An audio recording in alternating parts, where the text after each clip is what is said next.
اور اللہ ایسی ذات ہے اس سے مانگو تو خوش ہوتا ہے، نہ مانگو تو ناراض ہو جاتا ہے۔ ام الصائب رضی اللہ عنہ کا بیٹا ہجرت کی اور مر گیا، تو اس کو جنازہ پڑھنے لگے اس کا، تو آپ نے فرمایا اس کی ماں کو تو بتاؤ، وہ مسجد میں تھی۔ تو ان کی ماں آئی اور نابینا تھی، اور اس کے پاؤں کی طرف بیٹھ کر اس کے پاؤں پکڑ لیے، کہ لیں اللہم انی آمنت بک وہاجرت الیک رغبۃ فلا تشمت بی الاعداء۔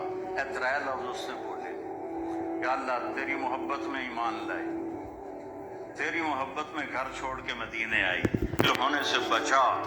تو اس کے بیٹے نے کفن سر سے ہٹایا اور اٹھ کے بیٹھ گیا، اور ماں پہلے فوت ہوئی، وہ حضرت عثمان کے زمانے میں جا کے فوت ہوا۔ دعا ایسی طاقتور چیز ہے، لیکن ہم مانگتے نہیں، ہمیں مانگنے کا طریقہ نہیں ہے۔ منت کرو، خوشامد کرو، یا اللہ کر دے، یا نہیں کرنا پھر بھی کر دے یا اللہ۔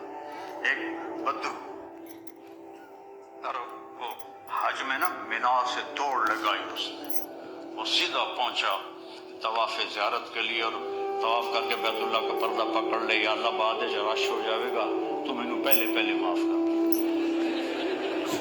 یا اللہ بعد رش ہو جاوے گا پتہ نہیں میں تینوں نظر بھی آواں کہ نہ، مینوں پہلے معاف کر دے۔ اللہ سے، آپ سے بھی کہتا ہوں، آپ سے بھی کہتا ہوں، اللہ کی قسم بڑا عزت کا راستہ ہے کہ وَإِذَا سَأَلْتَ فَاسْأَلِ اللَّهَ، جب پکارو تو اللہ کو پکارو، جب مانگو تو اللہ سے مانگو۔ وَإِذَا اسْتَعَنْتَ فَاسْتَعِنْ بِاللَّهِ، جب مدد کے لیے پکارو تو اللہ کو پکارو۔